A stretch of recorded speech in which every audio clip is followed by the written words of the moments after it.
Salut à toutes et à tous et bienvenue sur la chaîne YouTube de Pop Culture Land pour une nouvelle critique de film. Et en l'occurrence, il s'agit du film Encanto, la fantastique famille Madrigal, le dernier Disney musical qui est sorti donc cette semaine. Alors, je tiens à préciser que je l'ai vu dans une salle donc Dolby Cinema avec le procédé Dolby Vision et le Dolby Atmos, et ça va avoir son importance un petit peu plus tard dans la vidéo, mais pour l'instant, donc, il y aura une partie sans spoilers et une partie avec spoilers, et on est parti directement pour la partie sans spoilers. Alors le film, donc en l'occurrence Encanto, la fantastique famille Madrigal, c'est le 60e long métrage d'animation des studios Disney et il est réalisé par Byron Howard, qu'on connaît bien, un habitué de la maison Disney, Jared Bush et Charis Castro-Smith. Ça arrive assez rarement qu'il y ait trois personnes donc à la réalisation d'un film d'animation chez Disney. Là en l'occurrence c'est lié à la particularité de la production de ce film qui a été longue et un petit peu hachée. Mais en l'occurrence, ça ne se fait pas trop sentir dans le film. La musique est laissée au bon soin de ce grand monsieur de la comédie musicale de Broadway qui est Lin-Manuel Miranda, donc un génie des comédies musicales qui a commencé à se faire connaître vraiment il y a eu presque 15 ans maintenant et qu'on connaît tous parce que c'est lui qui a écrit les chansons de Vaiana, qui a écrit la comédie musicale Hamilton, etc. etc. Il a joué dans Le Retour de Mary Poppins, donc c'est vraiment quelqu'un qui s'y connaît. Et en l'occurrence au casting, puisque le casting vocal est hyper important dans ce genre de film, on retrouve Stéphanie Beatrice, John Leguizamo, Wilmer Valderrama, Adassa, Diane Guerrero, Angie Cepeda, Maluma qui fait une petite apparition. Donc, en l'occurrence, j'allais dire, que des régionaux de l'étape, puisque l'histoire du film est basée plus ou moins sur un ensemble de légendes colombiennes. C'est vraiment la Colombie qui est au centre de la direction artistique du film, et ça se sent. Et effectivement, il y a un petit lien, tout petit, avec Coco, qui était l'un des précédents Pixar. En fait, il y a même deux liens. Et au VF, on retrouve, et alors là, vous allez voir que la VF est vraiment surprenante, très bien faite. On retrouve entre autres José Garcia dans le rôle de Bruno, Juan Arbelez qui fait une petite apparition qui double en fait Agustin, Barbara Tissier, une habituée des studios Disney, Dominique Kennel, on retrouve François-Xavier de Maison, Juliette Degène, Marie-Eugénie Maréchal, Thierry Desroses, Emmanuel Curtil, Jerome Powell. Les habitués, les grands noms du doublage français. Et le doublage, c'est l'une des qualités de ce film. Alors que dire globalement de cette famille Madrigal? Eh bien, je dirais que le film n'est pas celui qui va me réconcilier avec la magie des studios Disney, magie que je trouve en perdition depuis maintenant, on va dire Raya. Raya, ça a été vraiment la première étape pour moi dans la disparition de la magie Disney de leurs films. Le problème, c'est que en fait, il y a un schéma qui est le même, un schéma narratif qui est le même, exactement le même depuis Réponse. À la ligne près, c'est le même schéma narratif que l'on retrouve dans La famille Madrigal. Je creuserai un petit peu plus dans la partie avec spoilers, mais malheureusement, c'est ce qui m'empêche, je vous le dirai franchement, il y a deux ou trois moments où je me suis endormi. Mais vraiment, quoi. Alors, pas très, ça n'a pas duré très longtemps, mais il y a deux ou trois moments comme ça où c'est bon parce que très franchement, dans les 10 premières minutes, la fin elle se devine. Enfin, moi je l'ai deviné en tout cas. J'ai vu ce film dans une salle qui était remplie du public type de Disney, c'est-à-dire la famille. Il y avait plein de parents avec leurs enfants et c'était assez facile de voir un petit peu les réactions et à quel moment tombaient les réactions des gens et des gosses. Et ce qui m'a frappé, c'est que pendant toutes les séquences purement scénaristiques, purement de film, les enfants notamment étaient assez passifs devant. Il n'y avait pas vraiment de réaction, enfin à part ça et là, vaguement quelques-unes. Il fallait attendre que les numéros musicaux arrivent pour que là, tout de suite, les gosses se lèvent et dansent, et etc., etc. Et là, ça fonctionnait parce que les chansons de Lin-Manuel Miranda sont topissimes. C'est pas ses meilleures, mais c'est du Lin-Manuel Miranda dans le texte et dans les notes, et ça fonctionne à chaque fois. D'ailleurs, la bande originale est disponible sur toutes les bonnes plateformes. C'est vraiment, vraiment hyper intéressant. Je pense que c'est Byron Howard qui en a fait le plus, et c'est pour ça qu'en fait dessus, il n'y a rien à dire. La réal, elle est ce qu'elle est, c'est du Disney, c'est-à-dire qu'il n'y a pas, il y a rien, quoi, il n'y a rien à dire. C'est top. La direction artistique, elle peut se rapprocher un peu de Coco, mais parce que il faut dire aussi en même temps que, même si ce ne sont pas les mêmes équipes qui ont travaillé dessus, il n'empêche que l'univers est quand même un univers hispanique. Euh, dans Coco, il y avait l'abuela, et ben là, dans la famille Madrigal, il y a un moment donné, il y a le grand-père. Voilà, donc il y a l'abuelo. Donc, forcément, on va trouver quelques ressemblances. Alors, musicalement, le score musical qui n'est pas de Lin-Manuel Miranda, mais qui est d'une compositrice absolument que moi je trouve extraordinaire, qui fait des musiques de films depuis maintenant presque 20-25 ans. C'est un Germaine Franco, qui est une des compositrices et chefs d'orchestre les plus douées de sa génération. Contrairement, pardon, à Coco, où il y avait en fait c'était la guitare qui dominait. Là, dans son orchestration, c'est clairement l'accordéon. Yes. Voilà. Mais du vrai de chez vrai, hein, qu'on soit bien d'accord. Puisque c'est un instrument caractéristique de la musique traditionnelle colombienne, d'Amérique du Sud plus globalement. Euh, Il y a aussi quelque chose qui, à mon avis, dans cette famille Madrigal, pêche un peu, c'est que techniquement, alors qu'on est habitué à avoir un niveau technique chez Disney en termes d'animation qui est fou à tous les niveaux, là, il n'est pas fou à tous les niveaux. L'animation pure en elle-même, elle est fabuleuse. Fabuleuse. Les personnages bougent comme ils n'ont jamais aussi bien bougé avant dans aucun film. Il n'y a pas de doute. Mais le fait de l'avoir vu en Dolby Vision, c'est-à-dire avec un projecteur laser 4K, avec des millions de couleurs en plus, une précision hyper élevée, plus élevée que sur un système de projection traditionnel, ça fait que forcément les défauts, on les voit. Et là, et notamment sur les personnages, on voit très souvent que la peau des personnages est totalement lisse. Il n'y a pas de défaut, il n'y a pas de granulosité, il n'y a pas de ce qui fait que la peau est de la peau en fait. Et l'éclairage qui est fait, qui est rendu dessus, donne une impression de plastique. Et ça m'a embêté. À un moment donné, ça m'a même un peu sorti du film. C'est un défaut qu'on ne retrouve pas dans des films qui maintenant ont un peu d'âge comme Vaiana, comme La Reine des Neiges numéro 2, qui date à peine de 2019. Hein. Euh, Ça, honnêtement, je trouve que c'est un problème récurrent depuis Raya, parce que à force de vouloir en sortir trop, puisque avant on avait des Disney, peut-être allez, des Disney musicaux, il y en avait une fois tous les 2-3 ans. Là, on a des Disney 2 fois par an quasiment, même peut-être même 3 fois maintenant avec Disney+. On va avoir des Pixar, je crois, il y en a 2 prévus pour l'année prochaine. Enfin, c'est pas tenable. Je veux dire, techniquement, si on veut assurer toujours une certaine magie visuelle, ça va pas être possible. Donc, globalement, il y a une déception, et je commence peut-être à me dire, soit c'est Disney qui en fait est toujours aussi bon, mais c'est moi qui ai changé. Peut-être que ça me plaît moins, peut-être que je suis moins fan, je sais pas. Mais je commence sérieusement à me poser la question, parce que soit ça vient de moi, en tant que spectateur, soit ça vient de Disney. Si ça vient de moi, à la limite, c'est pas grave. Ça n'obligera que moi à changer mes goûts.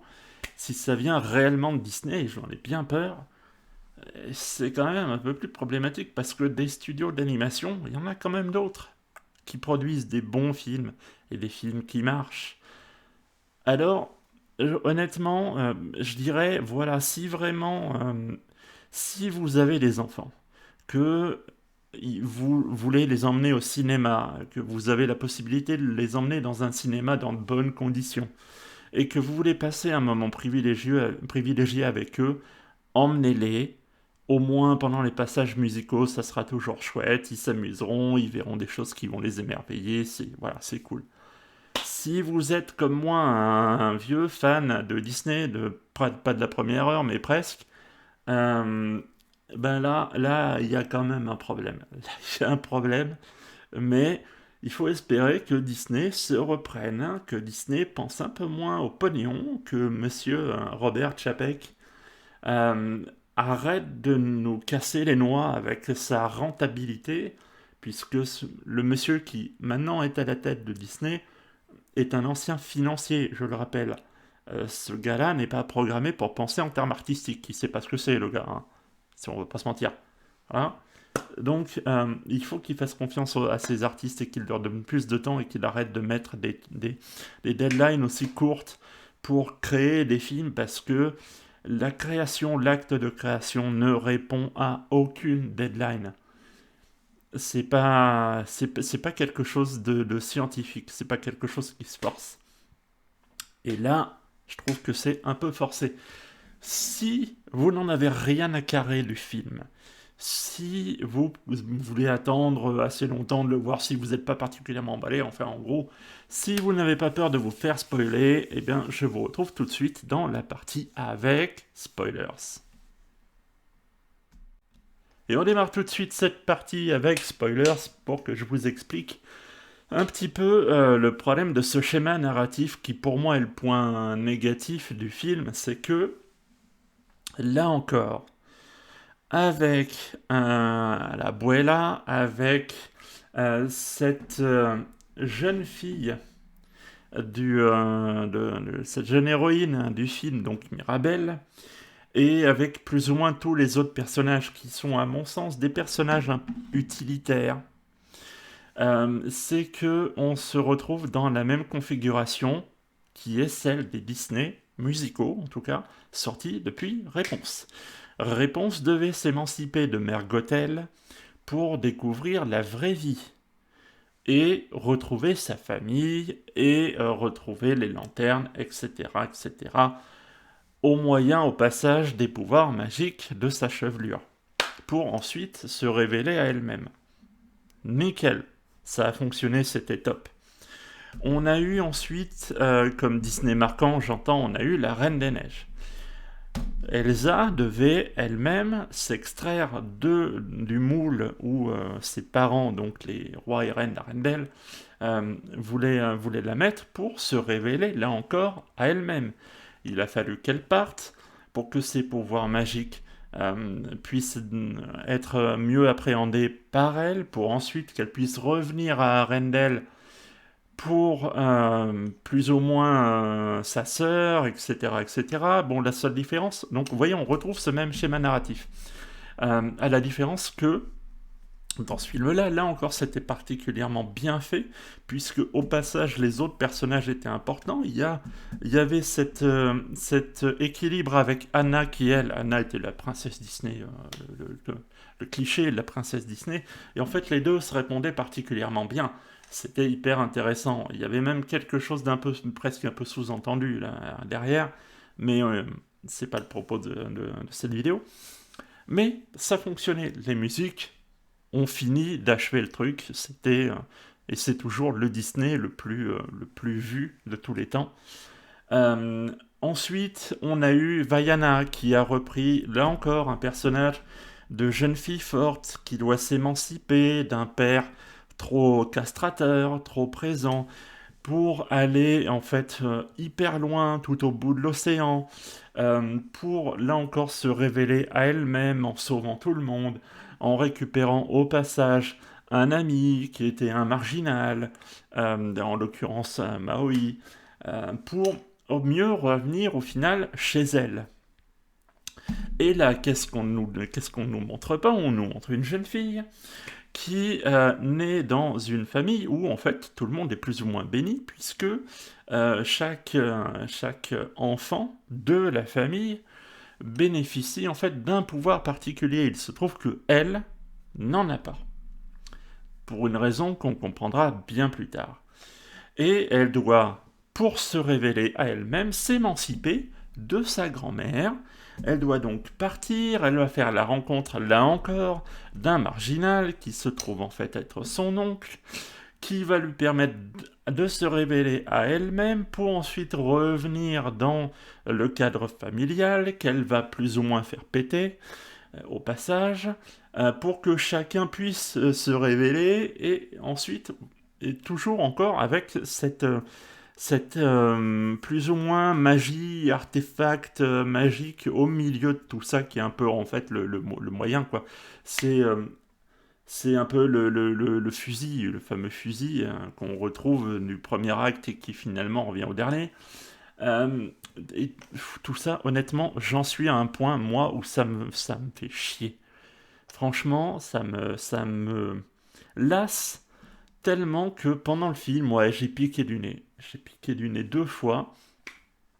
Ce qui m'a sorti de ma torpeur, c'est les numéros musicaux qui sont particulièrement bien maîtrisés par Lin-Manuel Miranda. Et je dois dire que honnêtement, c'est chiant quoi, les gars. Disney, c'est la création. Disney, c'est pas la repompe. Pour ça, avant, on avait un studio dédié chez Disney qui s'appelait Disney Toon Studio, auquel on doit des suites de films. On doit La Petite Sirène 2, La Petite Sirène 3, enfin, vraiment tout ce genre de trucs. Et ces gars-là étaient spécialisés pour ça. Les films sortaient plus ou moins dans des formats, enfin, dans des circuits confidentiels en cinéma, mais souvent c'était du direct to vidéo. Et nous, au moins, au Cinoche, on avait droit de la création. Là, on a droit de la repompe. Et ça m'emmerde. Parce que de Disney, je veux bien payer. Allez, en plus, là, c'était comme c'était du Dolby Cinéma, c'était forcément plus cher. Je payais 20 balles. Je veux bien payer 20 balles pour aller voir un Disney, mais pour aller voir un Disney qui crée, pas un Disney qui se répète. Et voilà un peu le problème de ce film. Alors, je vais quand même retirer une chose vraiment bien, vraiment sympa, c'est que l'AVF sauve le coup. L'AVF sauve le coup parce que elle est parfaite, elle est aux petits oignons. J'ai découvert une voix que je connaissais pas et pourtant Dieu sait que le fan de doublage que je suis est difficile à surprendre, mais Camille Timmerman qui fait donc la voix de Mirabelle est géniale. Ce qu'elle fait dans ce film-là, parce qu'à la fois elle fait les parties jouées, mais aussi les parties chantées, qui sont pour une non-native américaine, hein, puisque la VO est en anglais, pour une non-native de la langue, euh, elle arrive à rester typiquement dans le bon tempo. Et comme d'hab avec Lin-Manuel Miranda, il y a toujours des chansons où les tempos sont des tempos de rap en fait. Mais de rap où le flow est à fond quoi. Et ça passe comme une lettre à la poste.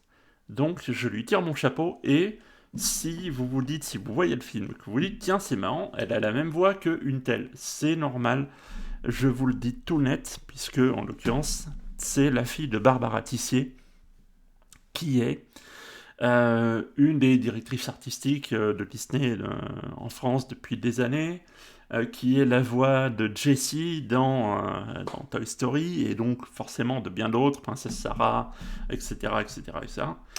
C'est normal que le timbre de voix de ces deux comédiennes se ressemble, c'est Barbara et la maman de Camille. Voilà, c'est pour ça, il ne faut pas chercher plus loin. Donc là-dessus, je vais vous laisser la prochaine fois qu'on va se retrouver pour une critique de film. Eh bien là, à moins que je me trompe, ça sera pour la critique de Spider-Man No Way Home qui arrive le 15 décembre dans les salles obscures et on saura enfin s'il y aura un film Marvel qui va vraiment tout défoncer cette année. parce que pour l'instant, c'est clairement pas le cas. Au mieux, les films ont été sympas chez Marvel.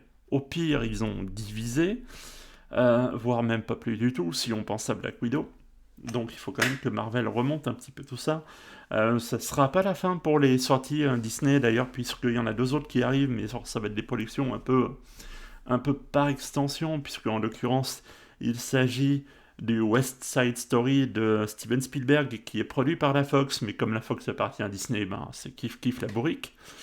Et c'est le même schéma en fait le même schéma de production pour The Kingsman, première mission, qui sortira en toute fin du mois de décembre.